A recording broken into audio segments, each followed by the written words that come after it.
কি অবস্থা মামারা, ফিফা ক্লাব ওয়ার্ল্ড কাপের গ্রুপ স্টেজেস ম্যাচেস শেষ হয়ে গেছে। আর আমরা পেয়ে গেছি ভাই রাউন্ড অফ 16-এ যেই 16টা দল খেলবে, সেই 16টা দল। অনেক চমক ছিল ভাই এই এই পুরো ওয়ার্ল্ড কাপটা জুড়েই, যে কোথা থেকে কি হচ্ছে, বিশেষ করে সাউথ আমেরিকান টিমগুলো যে এইভাবে টুইস্ট দিয়েছে ভাই, মানে বড় বড় ইউরোপিয়ান জায়ান্টসদের হারিয়েছে। সেটাই তো বোধহয় এই ওয়ার্ল্ড কাপের এখন অব্দি সব থেকে বড় হাইলাইট। আচ্ছা, সেইটা নিয়ে আগে আলোচনা করব। তার আগে আমি একটু কথা বলতে চাই কালকের যে দুটো ম্যাচ হয়েছে, সিটি আর জুভেন্টাস, আর রিয়াল মাদ্রিদ আর সালজবার্গকে নিয়ে। তো প্রথম কথা, যে এই ম্যাচটা যেটা সিটি আর জুভেন্টাসের ম্যাচটা ছিল, এই ম্যাচটা নিয়ে কিন্তু মোটামুটি একটা হাইপ ছিল। কারণ ওয়ার্ল্ড কাপে ড্র হওয়ার সময় কিন্তু ওই দুটো তিনটে ম্যাচই গ্রুপ স্টেজে যেটা বিগ টিমের মধ্যে খেলা ছিল, তার মধ্যে এইটা একটা।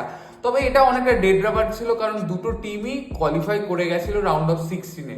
বাট সিটির যদি খেলার কথা বলো ভাই, সিটি জাস্ট খেয়ে নিয়েছে জুভেন্টাসকে। মানে কতটা কোয়ালিটির ডিফারেন্স হলে এই দুটো টিম এইরকম ভাবে ফুটবল খেলে। কালকে ম্যাচটা দেখেছো তোমরা? মানে জুভেন্টাসকে মনে হচ্ছে কোন একটা সেকেন্ড ডিভিশন বা থার্ড ডিভিশনের টিম সিটির সামনে। এইরকম ইমেন্স কোয়ালিটির টিম ভাই সিটি। আমরা কথা বলি ভাই, আগের সিজনে কি বিচ্ছিরি রকমের একটা জঘন্য পারফরমেন্স করেছে সিটি, তাও ওরা প্রিমিয়ার লিগে টপ 4-এর মধ্যে ফিনিশ করেছে, চ্যাম্পিয়ন্স লিগ খেলবে। হ্যাঁ, হয়তো কোনো ট্রফি জেতেনি, বাট যেই জায়গায় আছে সিটি এখন, এখান থেকে কিন্তু সিটি সিটি বাই সিটি। ওরা একটা সিজন দুটো সিজন খারাপ যাবে, বাট পেপ গার্দিওলা যেখানে আছে ওখানে কন্টিনিউয়াসলি কিন্তু এইরকম ডাউনফল যাবে না। আর এই যে একটা আমরা ঝলক দেখলাম, এটা কিন্তু নেক্সট সিজনের বলতে পারো একটা একটা ঝলক মতো, যে পরের সিজনটা কিরকম খেলতে চলেছে সিটি। সেখানে বেশ কিছু কিন্তু প্লেয়ার্স নিয়েছে এই সিজনে, রিয়ান শার্কি থেকে শুরু করে অ্যাটনুরি। ও মাই গড ভাই, কাকে নিয়ে এসছে এটা সিটি!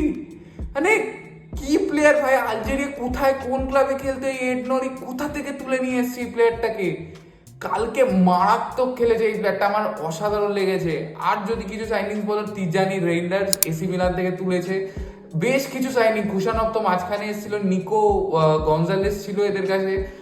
এই মোটামুটি এই সাইনিং গুলো কিন্তু সিটিকে দুর্দান্ত বানিয়ে দিয়েছে, স্ট্রং করে দিয়েছে ভাই। মানে আলাদা লেভেলের। কালকে পুরো ডমিনেট করেছে জুভেন্টাস। যতবারই গেমে ফেরার চেষ্টা করেছে, ততবারই সিটি জাস্ট টুটিটা চেপে ধরেছে জুভেন্টাসে। আর 5-2 স্কোর লাইন তুমি ওখান থেকেই বুঝে যেতে পারো। হ্যাঁ, শুরুতে মনে হচ্ছিল যে বেশ এন্ড টু এন্ড ম্যাচ হচ্ছে, জুভেন্টাস অ্যাটাক করছে, সিটি অ্যাটাক করছে। আর জুভেন্টাসের যে ফার্স্ট গোলটা আসে, ওটাও আমি বলবো এডারসনের ভুলে একটা বিচ্ছিরি পাস করেছে, আর সেখান থেকে 1-1 হয়। তবে তারপর থেকে যে সিটি ম্যাচটা ধরলো, আর 90 মিনিট অব্দি আর কোনো জায়গা ছিল না জুভেন্টাসের কামব্যাক করার। জুভেন্টাস যে গোলও খেয়েছে ভাই, মানে কালুলু কালকে হয়তো জীবনের one of the worst matches খেলেছে, ওয়ার্স্ট। আমি জুভেন্টাসের দুটো ফুলব্যাকের কথাই বলবো, দুজনে জাস্ট কালকে পাগলা হয়ে গেছে। কালকে সামনে স্যাভিনিওকে দেখে ম্যাথিস নুনেস, বার্নার্ডো সিলভা, এইদিকে ডোকু, এইটনুরি, মার্মোস, ওরা জাস্ট আউলিয়ে গেছে ভাই, পাগলে গেছে ওরা। মানে এইরকম কোয়ালিটির ফুটবলার ওরা মনে হয় না জীবনে দেখেছে। কি করেছে টয়িং ভাই, খেলনার মতো খেলেছে কালকে জুভেন্টাসের ডিফেন্সকে নিয়ে। কেউ, কারোর কাছে কোনো সলিউশন ছিল না। আর জুভেন্টাসের আমি ফলো করি না ভাই, জুভেন্টাস সিরিয়াতে খেলে সবাই জানে ভাই। তবে জুভেন্টাস কিন্তু একটা অনেক টার্বুলেন্সের মধ্যে দিয়ে যাচ্ছে। আমরা জানি বেশ কিছু ম্যানেজার চেঞ্জ করেছে জুভেন্টাস লাস্ট 2-3 বছরে। ফার্স্টে তো অ্যালেগ্রি ছিল, তারপরে থিয়াগো মোটা, যার উপর কিন্তু আমার একটু ভরসা ছিল। মানে মনে হচ্ছিল যে এই কোচটার উপর টিমটা লং টার্ম একটা প্রজেক্ট বিল্ড করতে চলেছে। বাট থিয়াগো মোটাও সেট করে দেয়।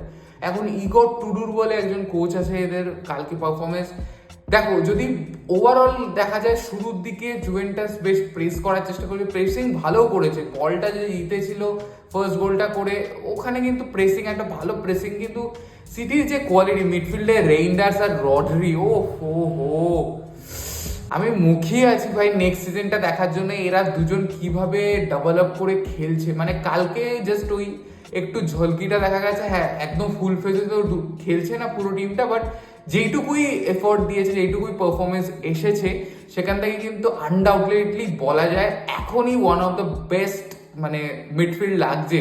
সামনে বার্নার্ডো সিলভা আছে, ওইদিকে ওমার মারমুশ, ফ্রন্টে আছে হাল্যান্ড। যখন নামলো হাল্যান্ড কিন্তু আরো লিথল হলো ভাই। ফ্রন্টটা, বিশেষ করে যখন সেকেন্ড হাফে আরো বেশি গোল এসছে, ফিল ফর্ডেনের গোল এসছে, হালান্ডের গোল এসছে, তখন তো ভাই ইজি মানে নুবের মতো গোল খেয়েছে বলতে গেলে জুভেন্টাস। আর জুভেন্টাসে আমি জানি না জুভেন্টাস কি রকম করবে ইউরোপিয়ান কম্পিটিশানে, ওরা কতটুকু কি এগোতে পারবে। ওদের যেইটা সব থেকে ভাই আমার ভালো লেগেছে সেটা হচ্ছে জার্সিটা।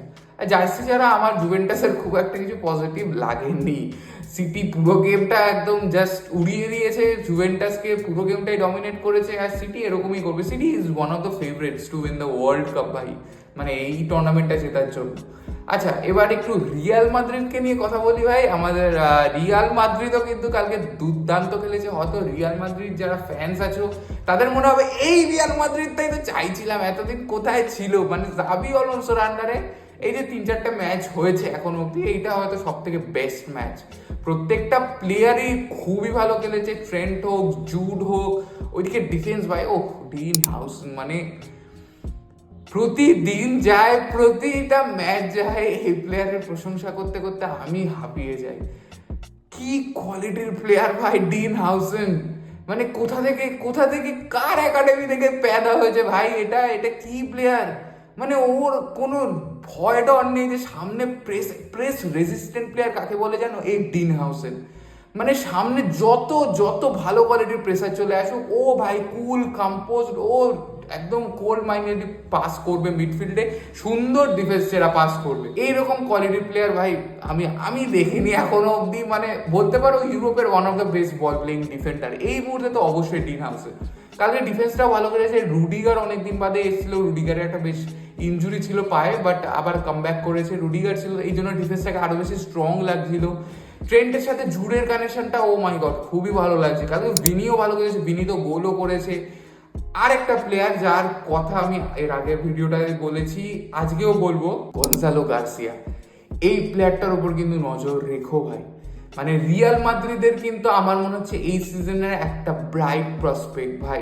জাবি অলonso যখন এই গনজালো গার্সিয়াকে শুরু থেকে খেলাচ্ছে, তার মানে কিন্তু কিছু একটা প্ল্যানস অবশ্যই আছে, আর খুবই ভালো খেলেছে ভাই। এখনো অব্দি রিয়াল মাদ্রিদের আমি বেস্ট পারফর্মার এই 3-4টা ম্যাচে বলবো গনজালো গার্সিয়া ভাই। এই ম্যাচটা যেই রকম খেলেছে ভাই গনজালো গার্সিয়া, মানে রিয়াল মাদ্রিদ কিন্তু অনেক দিন ধরে এক্সপেক্ট করছিল এরকম একটা নাম্বার 9 ওদের টিমে আসবে, ওদের টিমের হয়ে খেলবে। আর এই প্লেয়ারটার উপর কিন্তু অনেক আমি ফিউচার দেখতে পাচ্ছি, ভালো ব্রাইট ফিউচার দেখতে পাচ্ছি এই টিমটায়। ভালো সেটেল আপও করে গেছে গনজালো গার্সিয়া, দেখা যাক যে ও কিভাবে অ্যাডজাস্ট করে। কারণ কিলিয়ান এমবাপ্পে অবশ্যই এই টিমটাতে আসবে, ফ্রন্টে ভিনিসিয়াস তো থাকবেই, রড্রিগোর কি হবে এটা একটু দেখার বিষয়, রড্রিগোকে কতটা কি স্টার্ট করাবে। বাট ইম্পর্টেন্ট ম্যাচে অবশ্যই আশা করবো রড্রিগো থাকবে, যদি ও ট্রান্সফার না হয়ে যায়। বাট গনজালো গার্সিয়ার যে ইনক্লুশনটা, এটা এই টিমটাকে কিন্তু অনেক বেশি স্ট্রং করছে। আর আমরা অনেকেই বলছিলাম ভাই রিয়াল মাদ্রিদ কেন স্ট্রাইকারের পেছনে যাচ্ছে না, একটা প্রপার নাম্বার 9-এর পেছনে কেন যাচ্ছে না এই সিজনে, that's because of this man Gonzalo Garcia. ও কিন্তু এই ম্যাচেসগুলোতে নিজের জাত চিনিয়েছে, ও দেখিয়েছে ভাই যে কেন রিয়াল মাদ্রিদ নাম্বার 9-এর পেছনে যাচ্ছে না। এই প্লেয়ারটার উপর কিন্তু 100% ট্রাস্ট করছে জাবি অলonso। আর পুরো ম্যাচটাই ভাই সুন্দরভাবে পুরো টিমটাই খেলেছে। জাবি অলonso যেটা একদম আমরা লেভারকুসেনে দেখতাম, প্রপার ব্যাক 3 দিয়ে বিল্ড আপ, ট্রেন্টকে উইং ব্যাক হিসাবে ইউজ করা। ফ্রান গার্সিয়াও কিন্তু খুবই দুর্দান্ত খেলেছে কালকে, অনেক কষ্ট করেছে ভাই, অনেক দৌড়েছে ছেলেটা। যাই হোক, এই জিনিসগুলো কিন্তু আমরা রেগুলারলি এই সিজনটায় দেখবো, এই ট্রেন্ট বা অথবা ফ্রান গার্সিয়া এদেরকে শিফট করানো, উইং ব্যাক হিসেবে খেলা, এই ব্যাক 3-তে রুডিগার মিলিটাও আসলে আরো বেটার লাগবে ডিফেন্সটাকে। তো মোটামুটি এই যে সেট আপটা, এটা কিন্তু দুর্দান্ত লাগছে রিয়াল মাদ্রিদের। আর তার কারণে 3-0 ম্যাচটা ফিনিশ করে। ফেডরিকো ভালভার্ডের কিন্তু একটা দুর্দান্ত গোল আসে। তো রিয়াল মাদ্রিদ ফ্যানরা তোমরা একটু জানাও যে তোমাদের কিরকম মতামত এই টিমটার পারফরমেন্স নিয়ে। আমার বেশ লেগেছে ভাই, আশা করছি এই যে একটা কিক পেয়েছে, এই যে একটা স্টার্ট পেয়েছে ভালো, এটা কিন্তু কন্টিনিউ করতে পারবে এই টুর্নামেন্টে। আর অবশ্যই ভাই রিয়াল মাদ্রিদ যে টুর্নামেন্টই খেলে ওই টুর্নামেন্টের ওয়ান অফ দ্য ফেভারিটস তো হয়। আর রিয়াল মাদ্রিদের রাউন্ড অফ 16 খেলা কিন্তু জুভেন্টাসের সাথে। রিয়াল মাদ্রিদের যদি ব্র্যাকেটটা দেখো, এবার একটু ব্র্যাকেট নিয়ে আলোচনা করি, মানে নকআউটস নিয়ে ফিফা ওয়ার্ল্ড কাপের। তো একদিকে ব্র্যাকেটে যেদিকে দেখছো সিটি আছে, সিটির সামনে কিন্তু আল হিলাল আছে। এই ম্যাচটা ভালো হবে, তবে আশা করছি সিটি জিতে যাবে। আর যদি এই ব্র্যাকেটটা দেখো তাহলে ইন্টার আছে ভাই, ওইদিকে আমাদের ফ্লুমিনেস আছে, ব্রাজিলের যে বোটাফোগো, পালমেরিয়াস, এই তিনটে টিমই কিন্তু এই ব্র্যাকেটটা আছে, বেনফিকা আছে। তো মনে হচ্ছে ভাই সিটি এই জায়গা থেকে, এই গ্রুপ এই ব্র্যাকেটটা থেকে গো হ্যাড করবে সেমিফাইনাল অব্দি। ফাইনাল অব্দি তো ইজিলি যাওয়ার কথা, কারণ প্রত্যেকটা টিমকেই কিন্তু সিটি হারাতে পারে ভাই, হারানোর কোয়ালিটি রাখে সিটি, যা ওদের কাছে প্লেয়ার্স আছে, যা খেলছে টিমটা এই মুহূর্তে। তো তবে ব্রাজিলিয়ান টিমসদের থেকে কিন্তু স্লিপ আপ করো না, ওরা কিন্তু শক করতেই পারে, বিশেষ করে পালমেরিয়াস, ফ্লুমিনেস, বোটাফোগো, এরা কিন্তু শক করতেই পারে ভাই। এবার যদি আরেকটা দিকে ব্র্যাকেট দেখো, এখানে কিন্তু বেশ ইন্টারেস্টিং ম্যাচেস আছে, আর এখানে কিন্তু হেভি ওয়েট কিছু টিমস আছে। রিয়াল মাদ্রিদ আর জুভেন্টাসের ম্যাচটা তো রাউন্ড অফ 16 হচ্ছে, তার সাথে কিন্তু বায়ার মিউনিক এই ব্র্যাকেটটাতে আছে, ইন্টার মায়ামি আর পিএসজির ম্যাচ আছে ভাই রাউন্ড অফ 16 এই ম্যাচটা খুব ইন্টারেস্টিং হবে ভাই। মেসি অফকোর্স ভাই, মেসি আমাদের আছে, পিএসজির সাথে কি করে আশা করো না বেশি।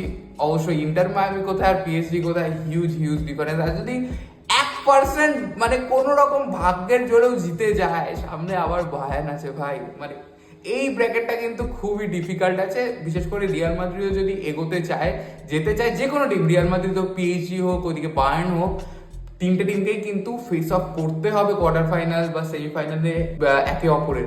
তো এই গ্রুপটা একটু টাফ আছে কম্পারেটিভলি অন্য গ্রুপ থেকে মনে হচ্ছে সিটি খুব ইজিলি চলে যাবে, বাট এই দিক থেকে দেখতে হবে কে যায়। আবারও বলছি, don't sleep up on the Brazilian clubs ভাই, যে কেউ শক করতে পারে যেই মুহূর্তে, ওদের ওপর ভরসা নেই।